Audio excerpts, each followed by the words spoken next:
His horse stopped dead and would not go one step more. Tom Bridger felt the animal shake under him. He had ridden this same fence line 100 times before, and the horse had never once refused to move. Something was wrong up ahead, past the dry gully, where a broken shape sat crooked against the hard blue sky. He got down slow. He walked the last stretch on foot, leading the horse, his hand resting light on his rifle. A wagon lay tipped on its side. One wheel was gone. The canvas cover hung in torn strips, snapping in the hot wind like something trying to speak. 2 mules lay dead nearby, their bones already picked clean and white by birds. Flies rose up in a thick, humming cloud. Then Tom saw the woman. She lay still in the dirt near the wagon, a shawl laid over her with care, her face gray and sunken. Dead some days by the look of her. He almost turned back for town right then. Any sensible man would have. But something small moved beside the woman's body, and Tom's whole body went cold. A child was sitting there. A little girl, thin as a fence post, her dress stiff with dust, her lips cracked white from thirst. She could not have been more than 7 years old, and she was not crying. She was not calling for help. She sat with her back straight and her arms wrapped tight around her knees, and when her eyes found Tom, they held no fear at all. Only fire. "You get back," she said. Her voice was small and dry as old paper but hard as a closed fist. "You leave my mama be." Tom stopped where he stood. 40 years old, and he had buried his own wife 5 winters back, and still he had never in his life seen a sight like this one. A child alone in the wilderness for days, starving, burning under the sun, with nothing to protect her but her own 2 thin arms, and she was choosing, right now in this moment, to guard a dead woman from a full-grown man on horseback rather than run.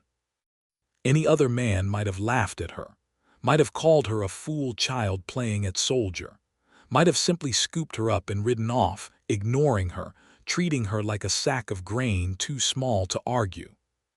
Tom did none of that. He got down on his knees in the dirt.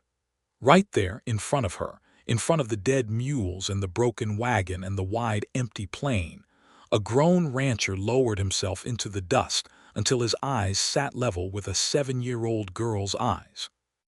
"I ain't come to hurt you," he said quietly, "nor your mama neither."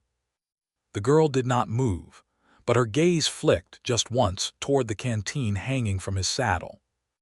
And Tom Bridger understood, kneeling there in the dirt, that this small starving child had just been guarding her mother's body alone against the whole wide, killing world. Tom did not grab the girl.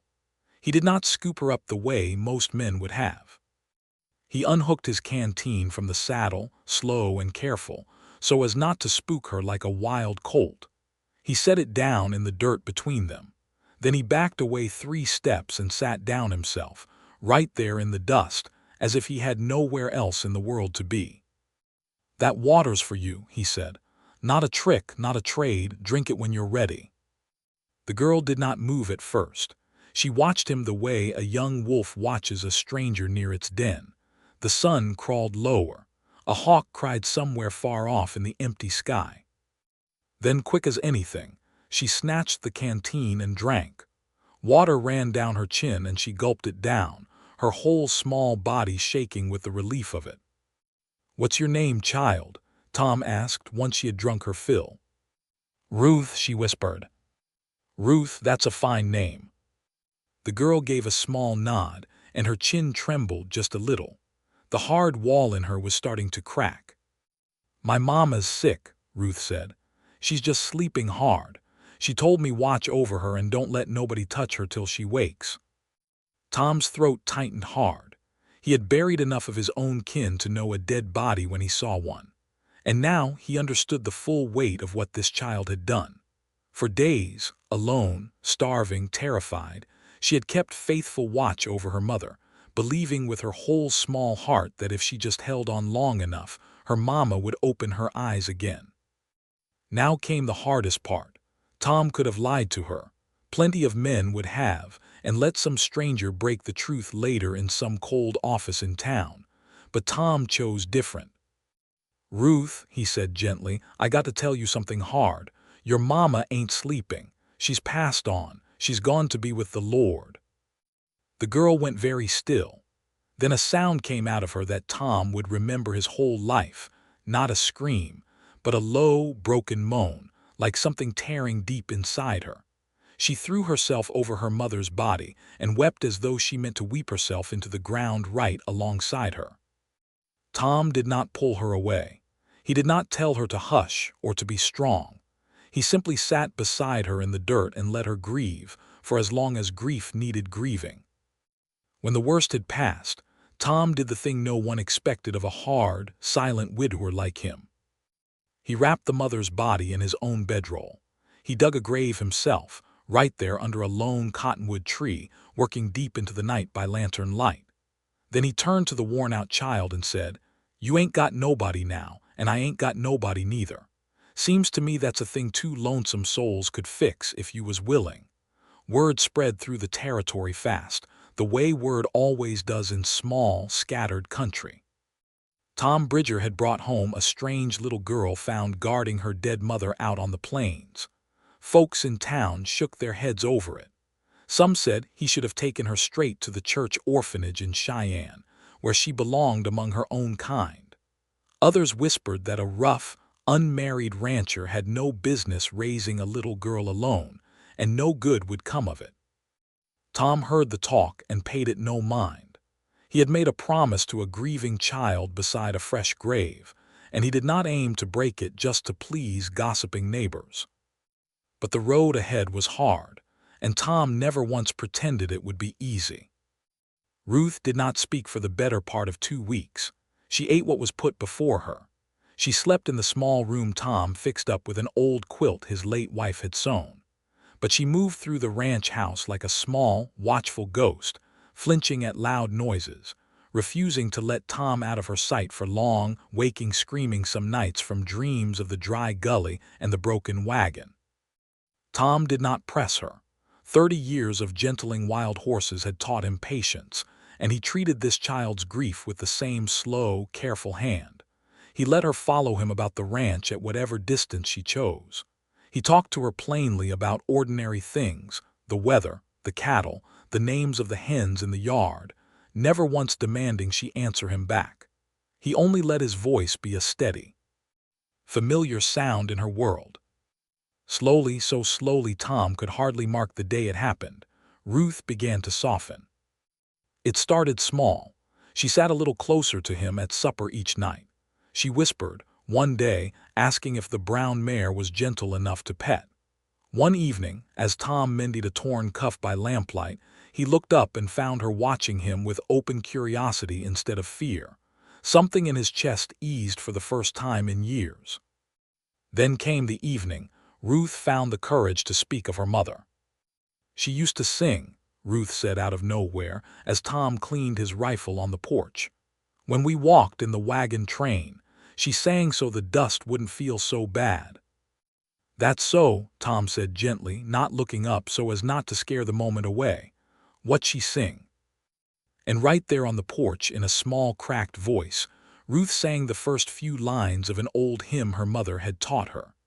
Tom, hard rancher that he was, had to look away and blink hard at the darkening plains. From that evening on, something between them shifted for good.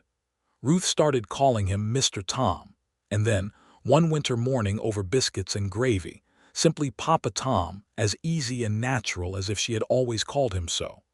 Years passed the way they do on the frontier, marked by hard winters lived through, cattle drives finished, and dry seasons broken at last by rain. Ruth Bridger grew from a hollow-eyed child into a strong, capable young woman, as at home on horseback as any hand on the ranch, with her mother's gentle eyes and her adopted father's quiet steadiness. Tom never once let her forget where she came from. Every spring, the two of them rode out together to the lone cottonwood tree where her mother lay. They cleared the grass from the grave, and Ruth would sit a while and speak softly to her mother, the way she once had, telling her of the year gone by, of school lessons learned, of a new foal born, of small joys a mother, wherever she now rested, deserved to hear about. You could have ridden past that day, Ruth said to Tom once, when she was near grown, sitting beside him on the porch where they had shared so many quiet evenings. Plenty of men would have. Tom thought this over a long while before he answered, the way he thought over most things. I expect that's true, he said. But I rode up on a little girl guarding her mama with her whole small heart, refusing to leave her even half-starved and alone. Now, a body doesn't see courage like that but once or twice in a lifetime if he's lucky. Seemed to me the least I owed the Almighty was to match it. It was said in later years that when Ruth herself grew old and her own grandchildren asked her to tell the story of how she came to the Bridger Ranch, she always told it the same simple way, sitting them close beside her. She told them of a dry summer and a broken wagon, and a mother's love so strong it kept a child watching faithfully over her even in death. And she told them of a hard, lonesome rancher who rode up that day expecting nothing, and who chose, not out of duty, not out of pity, but out of some deep, ordinary goodness, to make room in his empty house and his empty heart for a grieving stranger's child. That's the whole of it, she would say, folding her weathered hands. Sometimes the good Lord sends you exactly the broken soul you need, so two lonesome hearts might mend each other whole. All it takes is one person willing to get down off his horse and sit in the dirt and wait. And on quiet spring evenings, when the wind moved soft across the Wyoming grass, folks in that country still spoke of the cottonwood tree standing alone on the old Bridger land. They spoke of the rancher who did what no one expected, and of the child who taught a hardened man that even in the emptiest, driest country, love could still take root and grow.